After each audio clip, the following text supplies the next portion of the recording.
Bonjour et bienvenue à tous donc pour cette troisième vidéo consacrée à l'analyse du manga Akira de Katsuhiro Otomo. Donc en fait cette analyse va se concentrer donc des épisodes 19 au 25 qui ont été publiés donc dans Young Magazine durant l'année 83 ou la première moitié donc du deuxième tome du manga. Donc je vous conseille de voir les vidéos précédentes si vous ne les avez pas encore vues. Je mettrai donc les liens dans la description. Dans le précédent chapitre, on s'était donc arrêté après donc la guerre des gangs, où le colonel venait donc chercher Tetsuo, et il le nomma pour la première fois numéro 41. Et ce dernier présente un visage assez interrogatif. Une double page titre pour introduire cet épisode 19, où nous voyons un enfant au-dessus de la capsule cryogénique. Il est évident que ce gosse est Akira, et qu'il est réveillé. Par cet épilogue, Otomo nous dévoile clairement que le titre de l'œuvre est bel et bien un enfant, et que sa résurgence est toute proche. Cette illustration sera redessinée par l'auteur, qui la mettra en couleur pour inaugurer le deuxième tome du manga. Et tout commence dans la nurserie, où nous voyons Masaru, Kyoko et Takashi converser. Tetsuo, sur le point de monter dans l'hélicoptère avec le colonel, semble percevoir cette conversation. Les mutants affirment que ce dernier est maintenant l'un des leurs, et qu'il est très puissant. Il pourrait même surpasser Akira. Mais Kyoko connaîtrait les moyens d'entraver cette montée en puissance. De ce banal dialogue s'extirpent deux informations profondément intéressantes. D'une part, que les pouvoirs de numéro 41 semblent grandissants et inaltérables, évident. Mais surtout, que si ce pouvoir parvient à être supérieur à celui d'Akira, cela pourrait leur porter préjudice, à eux, les mutants, à eux, les produits, les entités de ce mystérieux projet. Si rien, donc, ne doit se situer au-dessus d'Akira, cela signifie que ce dernier doit être l'artisan d'un accomplissement. Sur une vision plongeante et aérienne, où Neo-Tokyo paraît inondé par un agencement débordant d'édifices, l'hélicoptère de l'armée annonce son arrivée au QG. Cette planche, d'une beauté exaltante, détaillée, chargée, ne devait pas figurer dans les pages de Young Magazine, mais a dû être dessinée par Otomo spécialement pour la version manga. Juste après, une vue sur le stade olympique en construction nous montre Ryu, posté sur un échafaud, casque de sécurité sur la tête, en train d'observer la fameuse base secrète située à côté. Il y remarque l'effervescence des soldats en son entrée, mais aussi le cratère causé par la première déflagration de 1982. Cette case, par une lecture de haut en bas, semble connecter le cratère, les ruines de la vieille ville et les installations modernes de la base. Si la clé du mystère Akira se trouve là, si Akira lui-même sommeille dans une capsule juste en dessous du cratère, ce dernier n'aurait-il pas été engendré par ce premier? Rien n'est explicitement dévoilé pour le moment, mais ce dessin, d'une grande clarté, pourrait pousser le lecteur à se poser la question. La nuit venue, lorsque Neo-Tokyo brille de ses mille feux, on retrouve Nezu, pensif, assis sur un banc. Il est très vite rejoint par Ryu, qui prend place à sa gauche. Ce dernier lui tend une pellicule photo, inventoriant ses découvertes près du stade olympique. Une pellicule photo en 2020, décidément. Otomo n'a rien d'un auteur de science-fiction. Non, c'est un auteur profondément moderne, intrinsèquement contemporain, singulièrement humain. Le dialogue qui occupe nos deux protagonistes s'étale sur deux planches, à la mise en scène aérée, alternant les cadrages pour procurer fluidité à sa lecture. Nezu fait toujours preuve d'un grand mystère, recevant des informations confidentielles et pertinentes dont il ne peut révéler la source. Il sait que tout s'accélère, que le projet est en cours. Il semble connaître les desseins de l'armée et dénote une vive envie à les contrecarrer. Nul doute qu'il est animé, lui aussi, par une soif de pouvoir. Ryu, quant à lui, démontre bel et bien qu'il n'est qu'un exécutant. Il obéit aux ordres et rien d'autre. Le fond de ses actions est honnête, il est porté par une conviction sincère, celle sûrement de changer les choses, de changer le monde. Lui, qui possédait un protagonisme évident en début d'histoire, n'est en fait qu'une marionnette dont on détend les fils en fin de journée, après usage. Sa posture, avachie sur le banc, lorsqu'il se retrouve seul, nous fait clairement penser à ce jouet délaissé. Nezu pointe son ombre vers sa limousine, une preuve de son grade, et reçoit un message de son chauffeur, qui lui apprend que Lady Miyako souhaite le rencontrer au plus vite. Il dénote alors un visage inquiet. Dans la candeur éblouissante du laboratoire, nous apercevons Tetsuo, allongé sur le scanner, éveillé, les poignets attachés, comme si on nous voulait qu'il s'échappe. Il semble parfaitement remis de ses récentes blessures et réclame un peu de musique. Sur 2 pages, nous voyons le docteur s'entretenir avec le colonel, une conversation laconique mais qui apporte des révélations pertinentes. D'une part, que le scientifique est véritablement impressionné par les prouesses de Tetsuo. Jamais il n'avait travaillé avec un tel sujet. Ici, on note la nature noble et éthérée des desseins du docteur. Ce dernier agit au nom de la science, pour le progrès de cette dernière. Il doit être, au même titre que ses collègues d'une génération passée, animé par des fins civilisationnelles, ou pour l'avènement d'une nouvelle humanité. Son visage souriant montre qu'il se trouve dans une extase explicite. Ses expériences et analyses semblent poindre le bout d'un tunnel long de plusieurs décennies. En revanche, cette conversation nous révèle aussi toute l'inquiétude du militaire au sujet de l'attitude de numéro 41.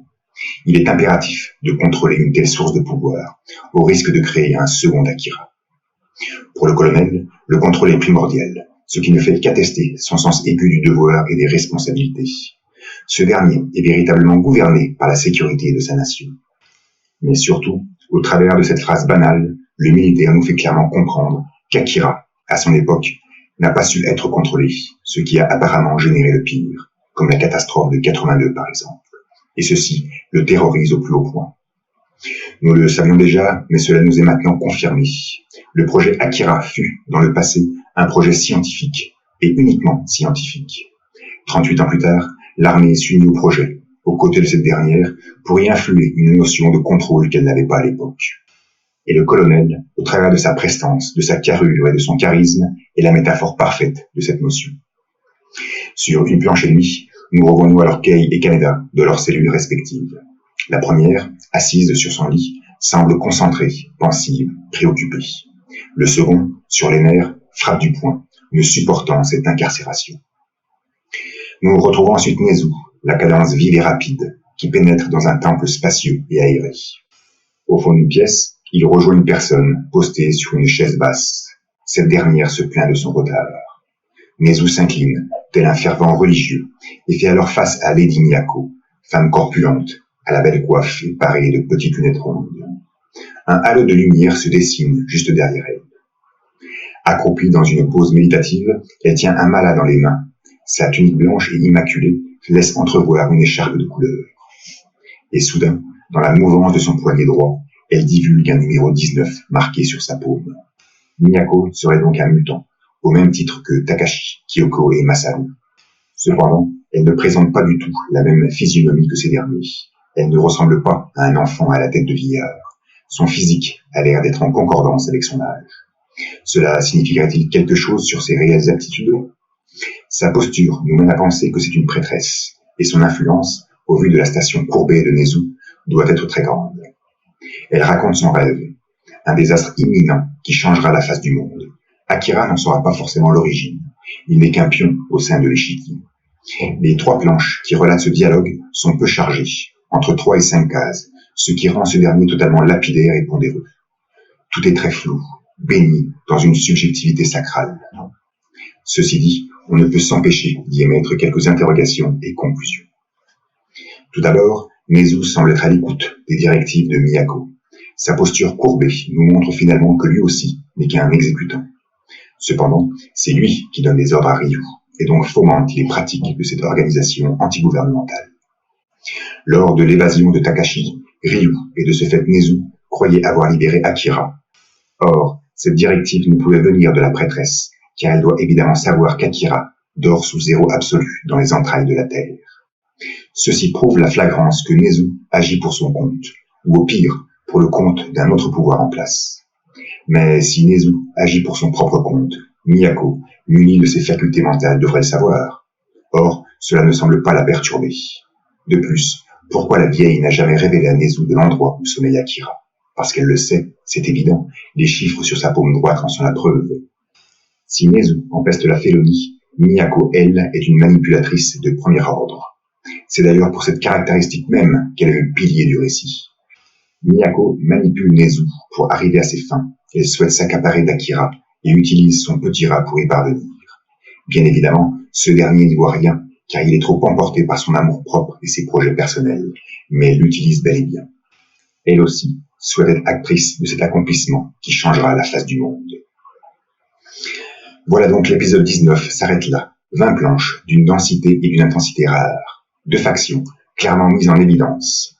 Le colonel et le docteur d'un côté et Lady Miyako de l'autre. On pourrait presque dire le politique et le religieux. Tous cherchent à mettre la main sur Akira et à contrôler cette entité qui nous faut révéler pour la première fois dans la page titre de ce chapitre. Maintenant, on ignore absolument tout de la finalité d'une telle recherche. On ne connaît pas le pourquoi. Soit Akira procure le pouvoir, cela semble évident, mais dans quel but? L'incompréhension est ici dépeinte dans une nébulosité des plus transcendantales. Une porte s'entrouvre. 2 soldats viennent chercher Kei pour un interrogatoire. Cette dernière, en pleine méditation, est posée sur le lit, droite et sereine. Durant les déplacements le long des couloirs, les cases sont claires. Quelques lignes de vélocité nous poussent inexorablement à comprendre ce qu'observe Kei. Des caméras de sécurité, des capteurs. Son visage, la bouche complètement concave, n'exprime pas la tristesse, mais plutôt une méticuleuse concentration. Elle est d'ailleurs insensible au radotage d'un des gardes. Ils entrent dans un ascenseur. Kei est toujours très observatrice. Le cadrage, à ce moment, est très découpé. Chaque fait et geste nous est dévoilé. Soudain, la caméra à l'intérieur de l'ascenseur explose et, juste avant la fermeture des portes, la jeune femme expulse l'un des gardes au dehors. L'autre, enfermé maintenant avec elle, tente de faire feu, mais son arme ne répond pas. Kei, surprise, lui défonce la mâchoire par un violent coup de coude, dans une image qui, là aussi, combine merveilleusement le statisme de l'instant à la vélocité de la percussion. Nous savions Kei agile et expérimentée. Elle démontre ici être une craque au corps à corps. Cependant, suite à cette scène, nous restons profondément dubitatifs. Que s'est-il passé avec la caméra et l'arme du soldat? Kei posséderait-elle le pouvoir? Serait-elle manipulée en ce moment du récit? Des interrogations en suspens. Dans tous les cas, elle nous montre une toute nouvelle facette de sa personnalité, combative, intuitive et opiniâtre. Tetsuo, dans une salle spacieuse, fait des exercices quand l'alarme retentit. Son vacarme semble envahir l'édifice dans son intégralité, sous l'emportement du colonel et l'interpellation des mutants. Kei, toujours froide et impavide, se défait de ses monotes. Elle est alors armée. Dans une succession de cases noircies par des lignes parallèles, elle se fait prendre en chasse par des soldats, mais répond avec fermeté et sûreté. Dans l'élan de sa course, elle se murmure à elle-même qu'elle doit impérativement joindre Ryu, ce qui atteste qu'elle n'est pas manipulée. Elle est parfaitement lucide, consciente de ses actes, faisant preuve d'une réactivité époustouflante, une force de jugement phénoménale. Mais soudain, elle se retrouve dans une voie sans issue. 7 soldats sont à ses trousses, et lorsque l'un d'eux mène l'assaut final, Kei disparaît de la case. Apprenant la nouvelle, le colonel pique une crise et ordonne à ses hommes de la rattraper, immédiatement. Mais Kei est plongée dans l'obscurité, totalement surprise et interrogative. Elle se demande même où elle est. Une page entière nous montre cette situation paranormale, noyée dans un noir intense et profond où seule sa félinité blanchit la scène. Un halo de lumière pointe au-dessus de sa tête, juste derrière elle. Si l'on en juge le mouvement séquentiel proposé par ces 3 cases, elle semble se retourner dans le sens inverse des aiguilles d'une montre. Mais le halo a disparu. Que peut-on conclure d'une telle lecture? Que le halo pointera toujours derrière elle? Difficile de répondre. Cependant, on ne peut s'empêcher de faire la comparaison avec ce halo de lumière qui figurait juste au-dessus de Miyako, quelques pages auparavant. Le colonel apprend que Kei est introuvable et questionne le docteur afin qu'il émette son avis. Sans analyse, ce dernier ne peut affirmer si oui ou non elle possède le pouvoir. Nous savions Kei munie d'un certain don de perception, d'une aptitude mentale indéniable, mais de là à détruire des objets, à se téléporter ou à posséder des facultés similaires à ceux des mutants, il y a un chemin. Avachi sur son bureau, tête sous un livre, Tetsuo semble faire la sieste. Il est brusquement réveillé par l'irruption de Kei dans la pièce, visage totalement éberlué par sa soudaine présence en ses lieux. Il la reconnaît, mais n'est pas plus impressionné que ça par cette brutale apparition. Il reste calme. Kei se concentre. Numéro 41 sent l'énergie. Elle s'accapare de son arme et, sous un regard glacial, fait feu sur Tetsuo, le visant en plein cœur. L'impact, sourd et paralysant, illumine la légère trame qui tapisse la corpulence de l'adolescent. Il est alors projeté en arrière, grimaçant d'une douleur manifeste. Accroupi au sol, numéro 41 tente de se ressaisir et propulse sur Kei l'ensemble du mobilier présent dans la pièce. Une case, sombre, tramée et rayée, parvient à simuler 2 perceptions bien distinctes. La vitesse à laquelle furent projetés les objets et la brutalité avec laquelle ils cessèrent leur envol lorsque Kei en prendra le contrôle. Dans un excès de colère, Tetsuo génère un souffle qui balaye l'intégralité de la cloison. La jeune femme, gracile et légère, s'extirpe des lieux et prend la fuite en courant. Numéro 41, l'hémoglobine dégoulinant le long de son bras gauche la suit d'un pas lent. Mais très vite, elle stoppe sa course, entravée par la subite fermeture des portes anti-incendie. Tetsuo s'approche, confiant, et Kei donne alors l'impression de passer au travers du portillon, projetant une ombre inédite sur la paroi. L'adolescent, surpris et interloqué, déchiquette la porte dans un vacarme tiède et vivifiant. En deçà, 2 soldats, mais aucune trace de Kei. Elle s'est téléportée, susurra Tetsuo, montrant un visage incroyablement beau, symétrique, mature cette fois-ci, aux orbes totalement écarquillés. Dans les couloirs du bâtiment, c'est l'effervescence. Kaneda, accompagné par 2 gardes, se retrouve très vite noyé dans une marée tumultueuse de militaires.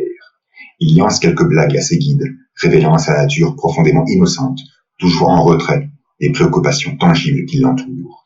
Mais soudain, le bruit des armes se fait entendre, dans une page ésotérique étendue. Pas mal de soldats sont projetés contre les murs, d'autres cherchent à fuir. C'est alors que Kei fait son apparition, stoïque, livide, le regard statique. Elle est harcelée par de multiples coups de feu, mais ces derniers, dans un doux mystère, ne parviennent à l'atteindre. Kaneda, surpris de la retrouver, réussit à se défaire de ses gardes et arrive de justesse à se glisser jusqu'à elle. Le jeune, sourire prononcé aux lèvres, lui déclare à quel point il est heureux de la revoir et l'entoure de ses bras menottés. Kei reste pleinement indifférente, silencieuse, pointant sur lui ce même regard, vide et invariant. Il se téléporte alors dans une salle d'armement. Kaneda change de faciès, interloqué, à la mâchoire chargée d'incompréhension. Kei, elle, est toujours immobile. Dans un bureau, le colonel, accompagné par 3 scientifiques, examine la vidéo où Kei se téléporte. Tous dénotent une stupeur évidente au vu de l'enregistrement. Transfert instantané de matière. L'un des chercheurs compare cette faculté à celle de Takashi. Un autre le contredit. Le militaire, désorienté, mais semblant comprendre la trame du problème, contacte le docteur afin de prendre des nouvelles de Tetsuo. Ce dernier est totalement rétabli, juste un modeste traumatisme psychique, surtout causé par sa susceptibilité. Numéro 41 s'entretient alors avec le savant, sur son pouvoir, sur l'envie de le surpasser. Le doc fait preuve ici d'un grand professionnalisme à parlementer avec son patient, lui offrant toujours des réponses posées et bien pensées.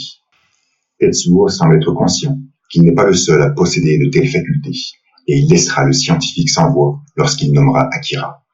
Tetsuo souhaite le rencontrer, mais le polymathe lui affirmera que c'est impossible, ce dernier dormant sous zéro absolu. Il lui apprendra par la suite qu'Akira a été développé par d'autres chercheurs avant la guerre. Lui ne détient qu'une compilation d'informations théoriques s'étalant sur plusieurs décennies.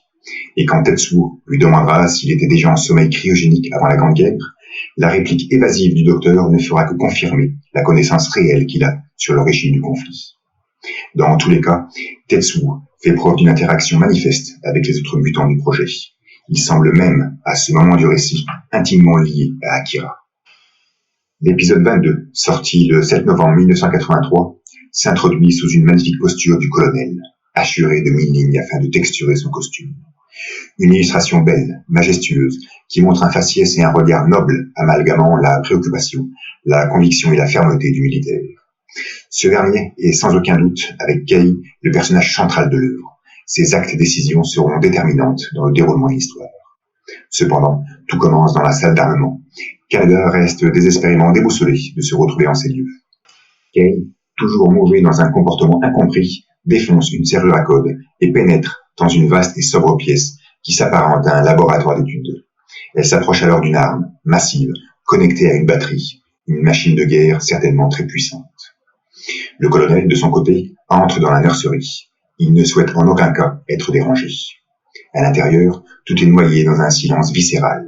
Les planches aérées, meublées de cases gigantesques et complètement vides de caractère, ne font qu'exalter ce sentiment de quiétude. Kyoko, Masaru et Takashi sont en pleine méditation.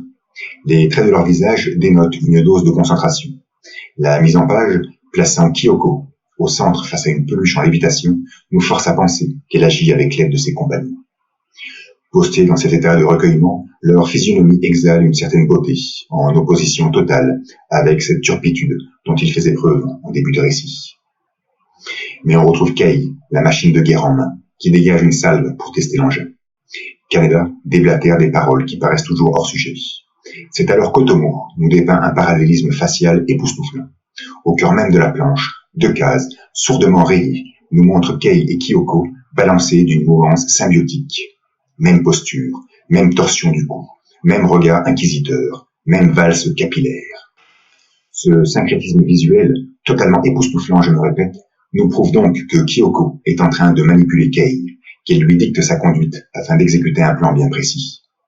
Les trois mutants sont éveillés par la présence muette du colonel, qui les interroge alors sur le but de leur agissement. Numéro 25 prend la parole, et de ce fait, étant toujours connecté à Kei, lui oblige à dire ces mots sous l'oreille attentive de Kaneda. Elle déclare aux militaires qu'il faut tuer Tetsuo.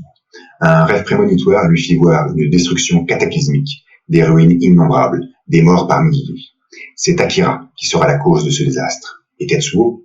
Ici, Kyoko n'est pas du tout explicite dans sa dictée. Elle n'énonce pas la véritable responsabilité de numéro 41 dans cette catastrophe annoncée. Est-ce lui qui va réveiller Akira?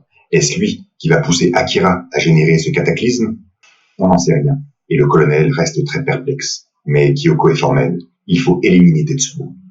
Les mutants seuls ne pourront accomplir cette tâche. C'est pour cette raison qu'elle fait appel à Kei, l'équipant du meilleur armement possible, afin de mettre un terme à cet accomplissement.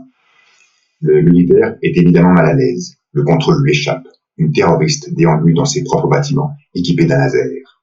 Tetsuo, lui, accompagné du docteur, dévale d'un pied ferme les couloirs du 15e étage. Mais dans les ateliers, Kei change de visage, laisse tomber l'arme et pousse un cri aigu et perçant. Surprise de voir Kaneda, elle se demande ce qu'elle fait là.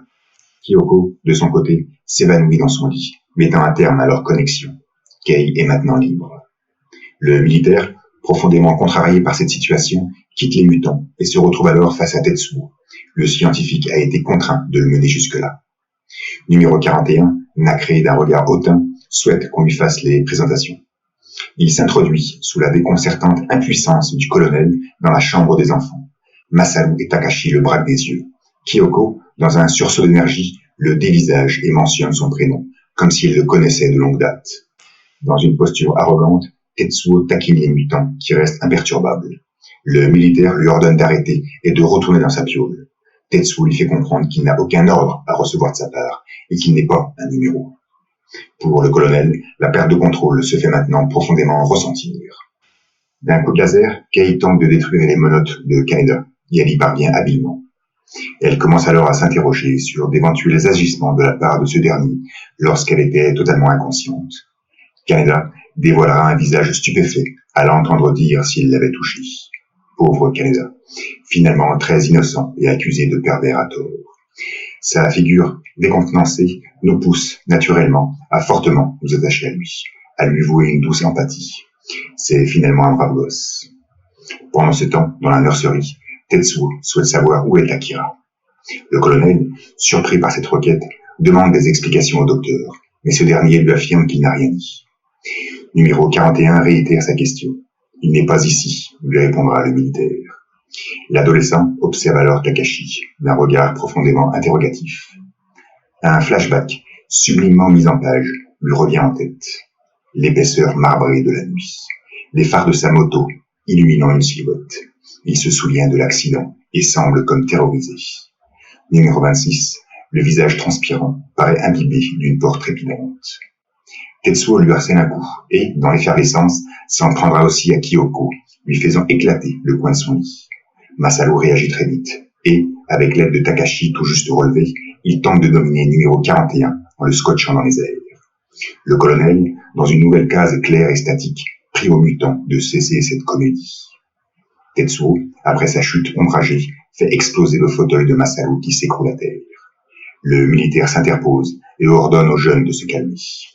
Deux planches éclatantes, où 11 cases peu chargées en dialogue, nous racontent, dans une lecture stable et charnelle, la perte de contrôle définitive du colonel. Ce dernier, imposant et massif, fait face à numéro 41 qui semble l'ignorer du regard. Surpris, les gens du militaire commencent à flageoler. Tetsuo devient passionnément dédaigneux. Le chef de l'armée est sur les genoux, essayant avec ses bras de contrecarrer l'apesanteur qui le domine. Mais ses mains s'effondrent sur le sol, son crâne s'y dépose ensuite lentement, et Tetsuo lui marche dessus. Cette séquence incroyable, qui dégage une crispation continue et intenable, se termine sur un cadrage plongeant et théâtral. L'adolescent piétine le colonel, allongé et exténué, sous les yeux déroutés du docteur et de Masaru. Cette estampe, d'une ostentation baroque, nous montre, à sa simple vue, la capitulation d'un lointain passé, la chétivité de l'armée toute-puissante, l'ignorance explicite de cette science présomptueuse, le tout sous la domination flagrante du numéro 41, en pleine possession, lui, de ses moyens. Une image rutilante et radieuse, tramée et ombragée à souhait, qui nous pousse à éterniser nos pupilles et à prendre purement conscience de l'évidence. Tetsuo est et sera perpétuellement incontrôlable. Mais Kyoko tente de réagir et tâche de reprendre contact avec Kei. Cette dernière dévale d'ailleurs les couloirs aux côtés de Kaneda et stoppe brutalement sa course. Elle s'enfonce alors dans un hall secondaire, meublé de générateurs, jusqu'à se retrouver devant un ascenseur. Tetsuo, lui, s'acharne contre les mutants. Il fait face à numéro 25, en pleine méditation, et tâche de lui porter un coup fatal. Le lit explose dans un flamboiement ardent et volcanique, mais Kyoko est intacte, en lévitation, assidûment focalisée dans son obsécration. La vue en contre-plongée, où l'on voit Kyoko planer, pourrait presque s'apparenter à une vue plongeante où Tetsuo, ici, semble finement dominé. Le colonel enfin se relève, supplie numéro 41 de laisser les enfants tranquilles. Ce dernier lui relance donc la proposition. Où est Akira? C'est alors que le docteur intervient. Il souhaite le dire, mais le militaire lui interdit. Le scientifique s'obstine. Pourquoi ne pas essayer? Mais le colonel, bien plus lucide apparemment, consolide sa position. Vu ses facultés, il ne devait pas être difficile pour Tetsuo de trouver réponse à son interrogation. Connaissant l'interaction qu'il entretient avec les mutants, une simple lecture dans les pensées lui aurait suffi à capter cette information. Mais Otomo insiste sur cette négociation entre le colonel et le docteur pour tout justement renforcer le contraste qui existe entre la théorie scientifique et la responsabilité militaire. Et c'est à ce moment-là que le savant conjure. Laissez numéro 41 essayer de contrôler Akira. Quelle révélation! Enfin nous prenons connaissance de la finitude de Tetsuo. Il n'est là que pour pouvoir ou devoir contrôler Akira. 30 années d'études, 30 années d'analyse de données théoriques, 30 années de patience aussi. Et le scientifique veut tout mettre en pratique maintenant, comme s'il était convaincu que Tetsuo était apte à contrôler Akira, lui qui paraît incontrôlable. Pourtant, le docteur sait ce qu'est Akira. Il est conscient du pouvoir destructeur de ce dernier. Il sait qu'il fut la cause de la Troisième Guerre mondiale. Il sait tout ça, et malgré tout, il ne semble pas douter un instant que c'est le moment de passer à la pratique. Je ne pense pas que le scientifique fût soudainement pris par des envies de grandeur ou de prix Nobel. Il doit se trouver dans un état de profonde frénésie, totalement absorbé par ses travaux et leurs conclusions. Il voit en Tetsuo le sujet par excellence et ne voudrait en aucun cas perdre cette occasion de pouvoir, comme il le dit, contrôler Akira. Mais le colonel est formel, il crie non, dénotant un visage imbibé de tristesse et d'impuissance. Tant que subsiste le moindre doute, ils ne peuvent se permettre de prendre ce risque. Le docteur prétend assumer la charge d'un tel acte. Il est confiant dans ses analyses et études. Tetsuo tâche de tranquilliser le militaire en lui proférant des répliques qui pourraient paraître puériles au cœur de cette conversation d'adultes responsables. Mais le colonel persiste. Vous n'avez pas idée de ce qu'est Akira. En prononçant cette sentence au savant, Otomo met clairement en confrontation le scientifique, excité par ses expériences et ses théorèmes, voire même son ego, au militaire, dénudé d'une obligation civile et morale. Mais Tetsuo insiste, charme le docteur qui, lui, reste dans l'indécision. Le colonel s'obstine dans sa négative et numéro 41 lui fait éclater la tête contre le sol. Encore une case déroutante qui montre toute l'impuissance du militaire face au présent fait. Pendant ce temps, Kei et Kaneda se retrouvent dans les toits, sur une image sombre et tramée pour nous faire ressentir toute la fraîcheur de la nuit. Kei est rapidement interpellé par une lumière vive et brasillante s'extirpant d'un dôme. Les jeunes s'approchent, grimpent et se situent alors juste au-dessus de la nurserie. Tetsuo apparaît, il est avec le doc et c'est maintenant où se trouve Akira. Kaneda, le voyant, ne restera pas tétanisé très longtemps. Il envoie un coup de laser qui transperce de sa luisance une case en son milieu. Tetsuo, pétrifié, observe la scène et remarque son ami amorcer sa chute pour finir noyé dans le ramage d'un arbre. Kei le suit de près. Le scientifique et numéro 41 sont médusés, ne comprenant cette soudaine intrusion. Mais à peine remis de sa dégringolade, Kaneda, convulsé d'un regard obstiné, commence à tirer sur son pote. Il tire à répétition, dans une composition segmentée et foisonnante, mais Tetsuo parvient à éviter les coups.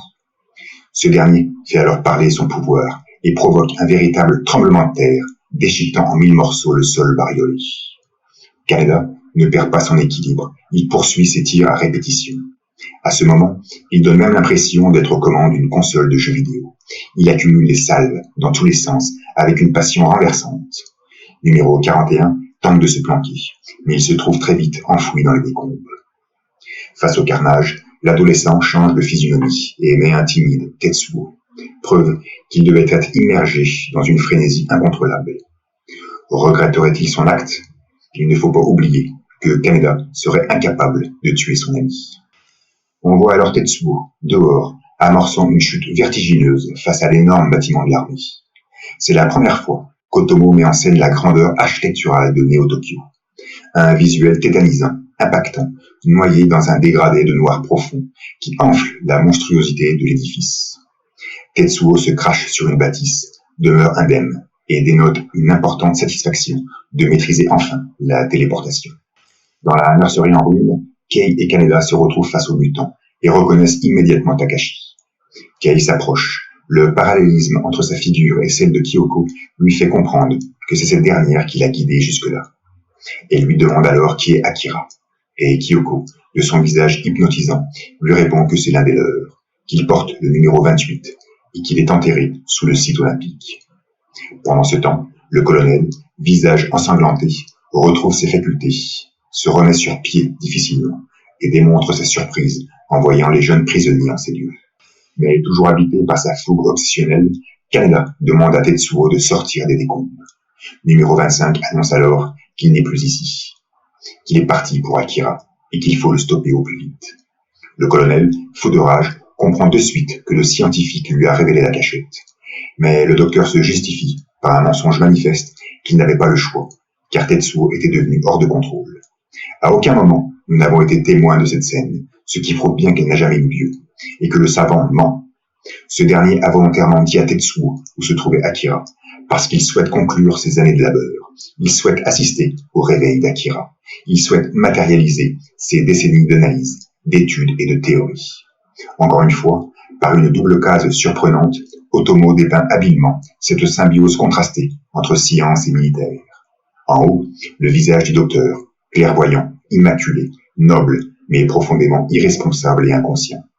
En bas, le visage rempli de sang du colonel, la mâchoire convulsée, le regard pénétrant, démontrant avec hargne son sens des responsabilités. Un portrait d'une grande noblesse là aussi, mais plus sombre, plus opaque. Cependant, il est temps pour Kei et Kaneda de déguerpir des lieux. Cette dernière parvient à découvrir la sortie de la nurserie, mais pas mal de soldats grouillent dans les barrages. Sur cette page, Katsuhiro va mettre en scène l'échappée de nos deux jeunes dans une cadence folklorique et burlesque. Ils dramatiseront sur l'état de santé du colonel pour détourner l'attention. Ils tâcheront de se faire discrets pour filer en douce. Mais tout finira très vite dans une escalade de course-poursuite, de dégringolades désopilantes, de coups de feu totalement inefficaces. Et ceci, sans aucune retenue, et avec une dose d'humour qui permet tout justement de décompresser un peu des tensions passées et certainement futures. Bref, nos deux jeunes arrivent au final de l'escalier. Il n'y a plus de marche pour aller plus bas. C'est alors qu'une silhouette s'extirpe de la pénombre. Un homme, déclarant appartenir à l'organisation qui a comploté l'évasion de Takashi, prétend qu'il peut les aider à sortir du bâtiment. Et nous retrouvons donc notre fameux espion, ou agent secret, le personnage le plus étrange de toute l'histoire, celui qui engendre des situations hautement insipides au récit. Maintenant, dans ce cas présent, il aura au moins prêté main forte à nos deux héros, pour qu'ils puissent s'échapper définitivement de ce lieu affreusement gardé. Car même si Kei ne fait nullement confiance en ce personnage, le vacarme d'une troupe de soldats pointant ses sabots les oblige à le suivre. Un dessin unique dans Akira nous les montre, tous les trois, en ombre chinoise, en train de dévaler un hall. Au travers d'une baie vitrée, Neo-Tokyo semble s'estomper dans l'intimité nocturne. Dans la nurserie en ruine, des soldats tentent de remettre en fonctionnement l'électricité et la climatisation. Dans un coin, Takashi et Masaru écoutent Kyoko. Nous devons essayer de contrôler le futur. Il n'y a pas qu'un seul chemin. Pour elle, le réveil d'Akira est inévitable. L'important est donc ce qui va suivre. Ces angoisses se dilueront alors sous la vue du bâtiment de l'armée, immense, énorme, rendant les gratte-ciel environnants totalement insipides. Là aussi, je ne pense pas que cette planche soit parue dans Young Magazine, mais fut dessinée spécialement pour le manga. Je profite d'ailleurs de cette case pour ouvrir une petite parenthèse. Cet épisode 25, sorti le 19 décembre 1983, marque le premier anniversaire d'Akira, preuve qu'Otomo tient le coup et la cadence. Durant les 2 premières années, c'est-à-dire 1983 et 84, Otomo va maintenir un rythme effréné. Il publiera 20 planches tous les 15 jours, une page titre et 19 pages de récit. Seuls les épisodes 38, 42 et 45, parus fin 84, auront 17 planches, ce qui représente une production énorme, surtout lorsque l'on contemple le travail accompli. Pressionné par cette cadence contractuelle, Katsuhiro n'aura pas forcément le temps de mettre en scène tout ce qu'il désirait, ce qui explique ces modestes différences entre la version magazine et la version manga. La page contenant cet imposant building est extrêmement riche en détails et précisions. Peut-être qu'elle doit compter à elle seule des journées entières de travail. Ce genre d'illustrations, donc, Otomo les élaborait en dehors de son contrat avec Young Magazine pour qu'elle puisse embellir par la suite le manga final. Dans l'ensemble de l'œuvre, les plus grosses différences se situent à la fin de l'histoire, dans le volume 6, où Otomo y a rajouté près de 50 planches qui ne figuraient pas dans Young Magazine. Voilà pour la petite parenthèse. Pendant ce temps, donc, on voit une camionnette sous un tunnel. L'espion est au volant. Au contrôle de police, il montre des papiers et donne l'air d'être tendu. Un agent ouvre la porte arrière pour examiner le contenu. Rien à signaler. Le véhicule peut poursuivre sa route et s'enfonce dans l'embrasement urbain, pendant que Kyoko termine sa phrase, prétendant que le futur immédiat dépend dès lors de nos 2 échappés. Voilà donc pour cette 3e vidéo consacrée à l'analyse du manga Akira. J'espère que ça vous a plu. Je vous remercie infiniment d'avoir suivi. N'hésitez pas à liker, à commenter et à partager. Je pense que pour le 4e chapitre, je vais un peu avoir du retard. Je pense que d'ici courant novembre, la vidéo sortira. Voilà. Donc merci encore à tous. Je vous souhaite une bonne journée, une bonne soirée, et je vous dis à la prochaine. Ciao.